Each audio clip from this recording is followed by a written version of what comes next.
Sinibingelele babukeli bethu bakaDukuza TV. Ngithemba ukuthi wonke umbukeli uyaphila kulihlanu emini bebade. Ngisasitenga la endaweni yase 14 eWard 13.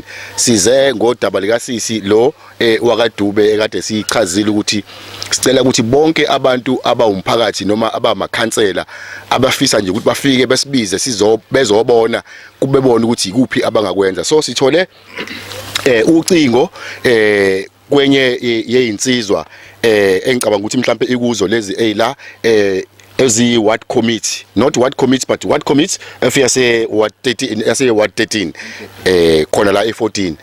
Sizozwa ke kubona ke ukuthi mhlambe balithole kanjani udaba, mhlambe ikuphi abangasinikeza khona. Ngizocela nje umfowethu oseduze kwami ukuthi azibike naye ukuthi ubani mayisedlulisela phambili. Amangakabuyile kuyena, ngicela bakuthi ningakhohle ukuthi siyayidinga isupport yenu.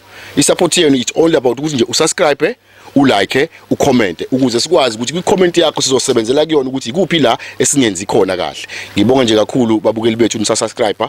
Ngidlulisela nje kumfowethu abingelela ababukeli ayibike nje ukuthi ubani. Ngiyabonga mfowethu. Siyabonga kakhulu umsasazi. Siyabingelele nje, ngithanda ukubingelela kuma viewers ekhaya. Lo okhulumayo uNdumiso Justice Mathonsi, ofula under ward committee yomkhonto wesizwe khona la eWard 13 eGlen Hills lo 14 indawo.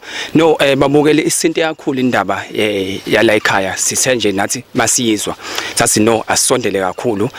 Kuningi basazokuchaza ke ozakwethu ngihamba nabo, but we are willing to simsize umama. Sesifikile with ama stakeholders aka SASSA, so zama ukuthi siwasondeze eduze ukuthi silungise udaba lakho because le agency and le manje kumele silungisile egcina usuku. Siyabonga. Angithatha ithuba ngibingelele kwaDukuza TV. Siyabingelela mfowethu, sibingelele nomphathi womshini lapha phambili.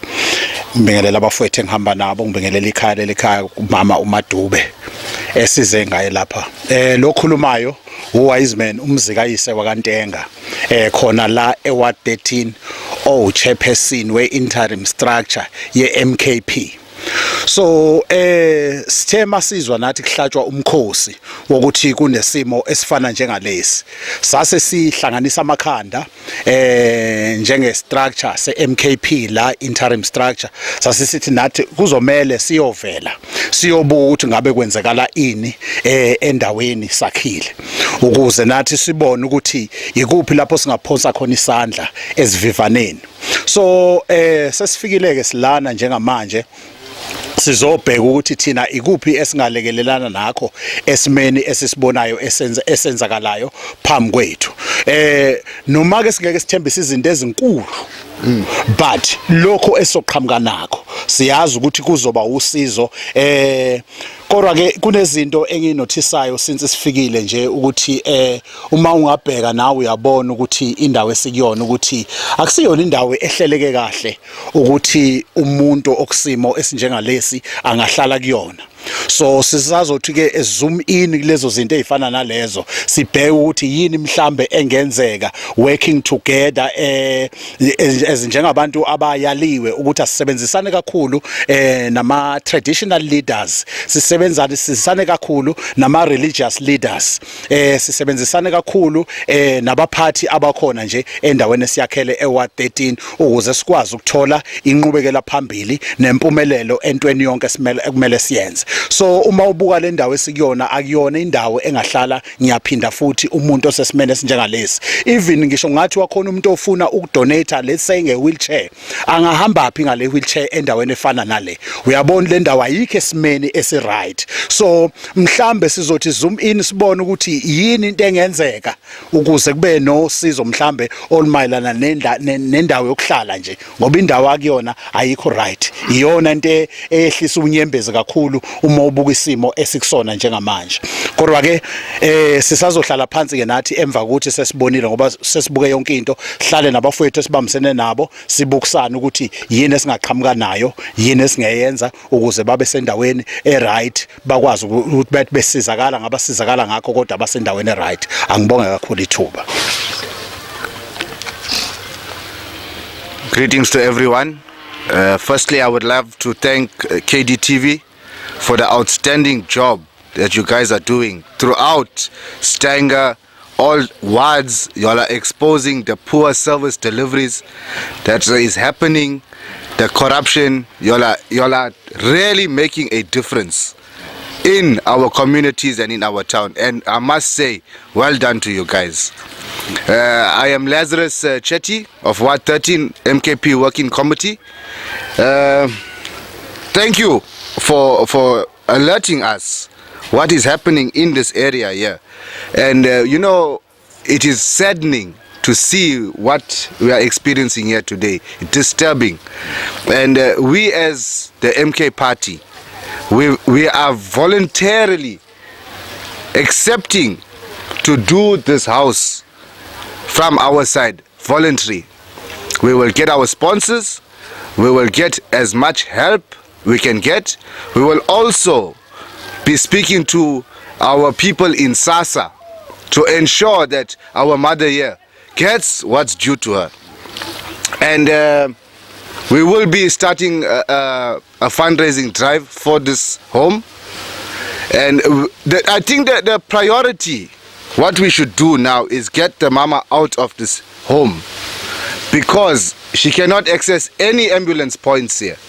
She cannot walk, she is crippled, and oversight of this house, as our cameraman will show us later on, the state of it is in a very scary state.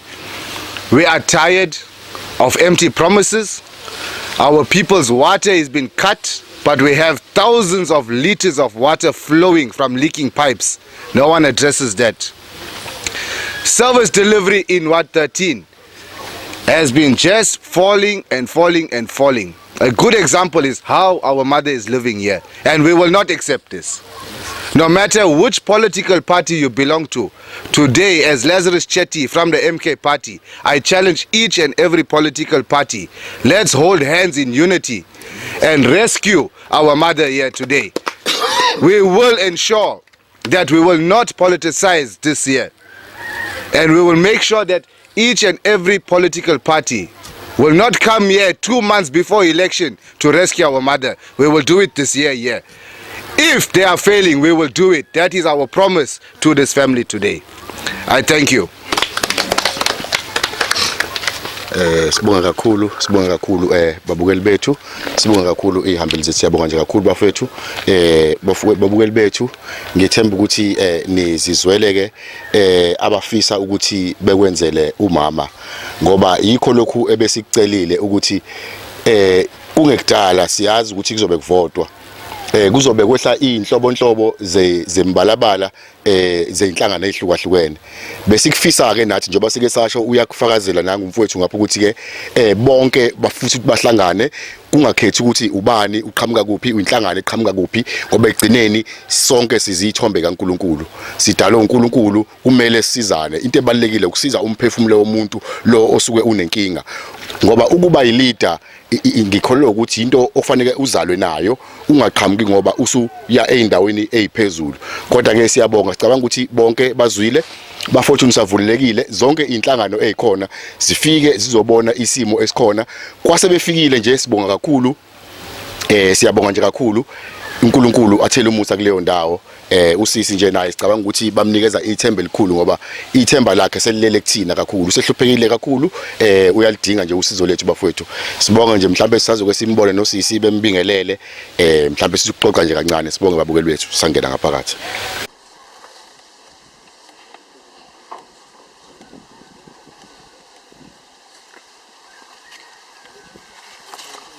Sisters, ngithemba ukuthi uyaphila.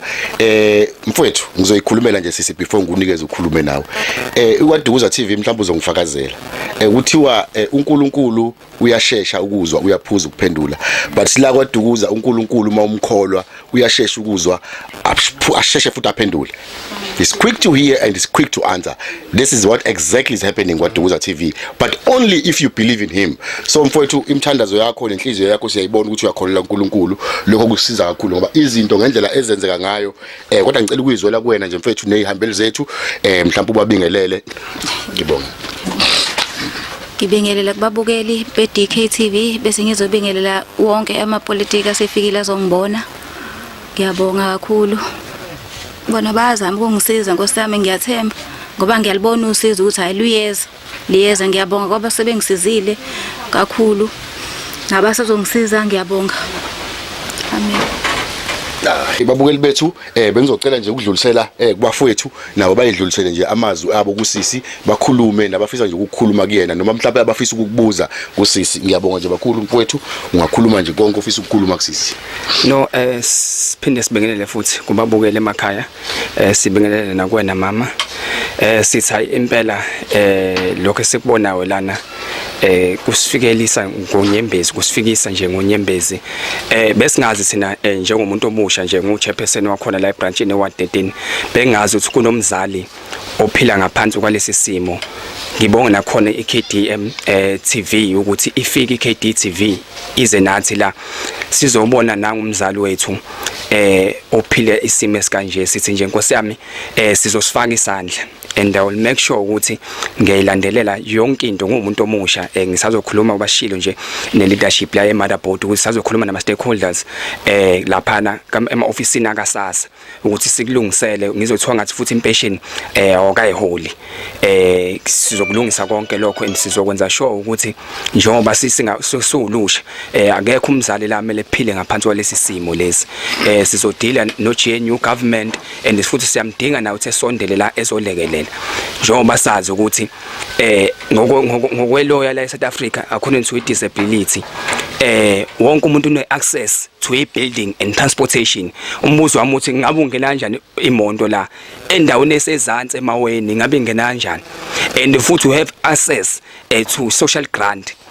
So ngabe social grant awuyitholi kanjani kulesi simo? Yonke imibuzo lesazoyifaka lapha ema-ofisini ukuthi beyiphendule nawo uhulumeni futhi eyiphendule. Asibonge kakhulu ukuthi nje siyabona mama ukuhlungu uzwisa ukuhlungu kakhulu lokho esikubonayo kodwa nje sithi kuzolunga ukuthi uNkulunkulu on our side namadla la usowafaka konke kuzolunga mama sithi nje siyabonga sesibonile ekhaya cha impela nithatha intweni kunzima ubani bo nje babukele emakhaya kunzima la ngiyaqala ukubona isimo esishe ukuthi umama uthi uhlele endlini uhlele eminyango ngishiya indlu la ayikho kufanele ukuthi uhlele eminyango indlu ishaya umoya ivulekile angazi noma inkethe endala yini leso mina ngumuntu umholi wabantu abasha la eWard 13 ngeke sivumele and a member of committee ngeke sivumele into nje sisazofaka impendulo kuhulumeni uthi uhulumeni ebuye nathi futhi sobe sikhona njengamalungu omphakathi hayi ngokwenhlangano sizo assessa le ndawo umama elithola usizo sizokwenza sure ukuthi elithola isizo. Asibonge kakhulu. Greetings once again. Greetings to you, Mother. We want to say thank you for allowing us into your home today. We understand your situation and we can assure you, Namshlanj, that Zolong, we will fix it for you. We are opening our invitation to all political parties. We will make sure that we hold hands together. No individuals here. We will hold hands together. People of Ward 13, we will get them to come assist us in repairing this home, repairing your situation. And we can only trust in God Almighty to ensure that He gives us the strength to help each other here. And the state of this house, it is unlivable. It is not fit for a human to live under the shelter here. And that takes us back to KDTV. If it was not for KDTV exposing such things, we would have been in the dark. And big thank you and shout out to you guys. And today we will work. We will ensure that we start gathering materials to make this better for our mother. And we are on it. We are on it. And 13, people of Ward 13, remember, every situation doesn't mean that we must ignore it. Because you are not in that situation. There are people that are suffering. Let's gather together as a community, as human beings, and support our mother here. Let's not ignore situations because you are not in it. I thank you. Angiphinde ngibingelele once again bafowethu nami angidlulisa kakhulu ukubonga kubafowethu baseK kwaDukuza TV esinabo la ukuyibona abasondezayo nokuthi sikwazi ukuvela endweni njengalezi kule ndawo esikuyona njengamanje nabahlabe umkhosi kuthina sonke njengamaqembu akhona ezombusazwe ukuthi sifike kule ndawo sizobuka lesi simo esisibonayo le ndawo sihlala kuyona kodwa ukuhamba ngize ngizofika la ngiyaqala ukuhamba ngizofika la bazokubuka abanye ke indlela engikukhuluma ngayo njengehlazo inkinga yami ngumuntu wamaqiniso ngaso sonke isikhathi ngiyaqala ukuhamba ngize ngizofika la bengingazi ukuthi endaweni esihlala kuyona kunomuntu ohleli kulesi simo esifana nalesi so kufikisa inyembezi ukuthi wena uhlele endlini ethokomele yeblocks ufikelwa ubuthongo ube wazi ukuthi kunomuntu ohlele esimene esinjengalesi bufika kanjani ubuthongo okusho ukuthi kusekukhulu okumele sikulungise noma silungisane kukhona njengabaphathi balendawo noma abaphathi balelizwe bebonke akukwazi ukuthi umama esefikile esesimene esinjengalesi kufike kwasasa kuthiwa ngeke akwazi ukuthola impesheni akukwazi ukuthi umama esefikile seboniwe wabonwa yiphathi mandla ezikhona lapha ngoba sine ruling party la I'm so sorry to say this but sine ruling party esemandleni ngayo yonke indlela ene access kuma finances ethu la njengomkhandlu wakwaDukuza bakuma finances bayazazi zonke imali ukuthi leyo okwenza ukuthi leyo okwenza ukuthi leyo okwenza ukuthi how come emva komnyaka ngoba ngiyathola ukuthi sesiside isikhathi umama ekulesi simo akusona njengamanje kwenzeke kanjani ukuthi ayikho ema budget aqondene nabantu abasezimele ezinjengalezi uthini uDepartment of Housing uma kukhona umuntu ohleli kulesi simo esinjengalesi ebe esesimele esinjengalesi naye so zonke lezo nhlaka zithini uma zifika la ngoba akhona okuxa ayi ukuthi lento iyenzeke suddenly no into eqalile yaqhubeka bayibona futhi bayayazi ukuthi kunento nje bafika kanjani ubuthongo baphathi kufika kanjani ubuthongo baphathi balendawo abasemandleni ake ngisho kanjalo bakhona abaphathi abasemandleni bakhona abantu abadeployiwe for izimo ezifana nalezi that's why sino welfare sizoba nazo zonke inhlaka ezingalekelela la ziphi uma isimo esinjengalesi siqhubeka kodwa ke angifuni ukuphonsa iblame kubantu abaningi ngiyiblame kwamina ukuthi endaweni yami engihlala kuyona kunomuntu osesimene esinjengalesi njoba sebeshilo ke bafethu sesikhulumile sisonke ukuthi sizozama ukufaka igxalaba siphushe nathi ukuzinqola iqhubeke iye phambili kuyongijabulisa ngelinye ilanga ukuthi sifike kule ndawo sesingazile manje ukuzobuka nokuzokhala kanje sesizojabulela ukuthi basendlini eright esuitable for ukuhlala umuntu sesizojabulela ukuthi umama impesheni usiyakwazi ukuyithola nabantwana bakhe bahlala endlini efudumele eright asikwazi ukuhlala endlini efudumele kusekhona umuntu ohleli kulesi simo okusho ukuthi umzabalazo kusamela uqhubeke so asibonge kakhulu KDM TV siyabonga kakhulu uNkulunkulu ngithi anibusise mase ngizothi mama lithi iBhayibheli kwenye indawo uNkulunkulu useduze nalezo nhliziyo ezihlukumezekileyo you are not alone kulesi simo you are with God that's why we are here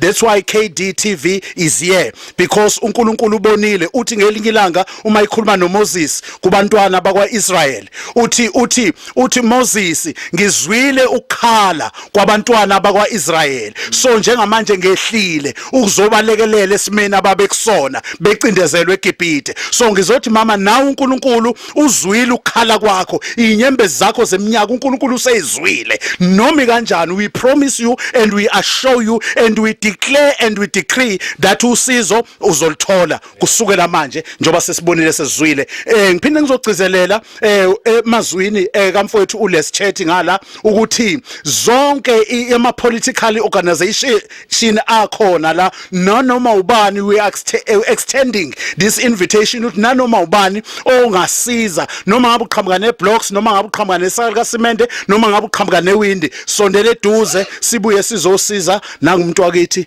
ngiyabonga kakhulu uNkulunkulu anibusise nonke thank you siyabonga kakhulu bafowethu siyabonga nje kakhulu ngicabanga ukuthi kwanamhlanje nje into esigxile kuyona kakhulu nengibona ukuthi ibalekile babukeli bethu nengasiza ubumbano ukubambisana ngoba einkulumeni zonke zabafowethu mabeyikhuluma mangithi ngiyabheka there is only one thing that we need, it's a unity. Mangase qhamuke umbala okuhlaza, qhamuke umbala oyellow, qhamuke umbala obomvu, yonke le mbala ihlangane ndawonye, it will make a rainbow nation. so bafowethu esikudingayo abangakafiki sicela beqhubeke beze ukuze simkhombise uthando usisi ngoba ngiyazi mase ke safika sakhuluma sahlala kukhona esophuma nakho. Ngiyabonga nje kakhulu babukeli bethu, cela niqhubeke njalo nokusithanda nisupporte nicofe ni like ni comment. Sibonga nje kakhulu babukeli bethu.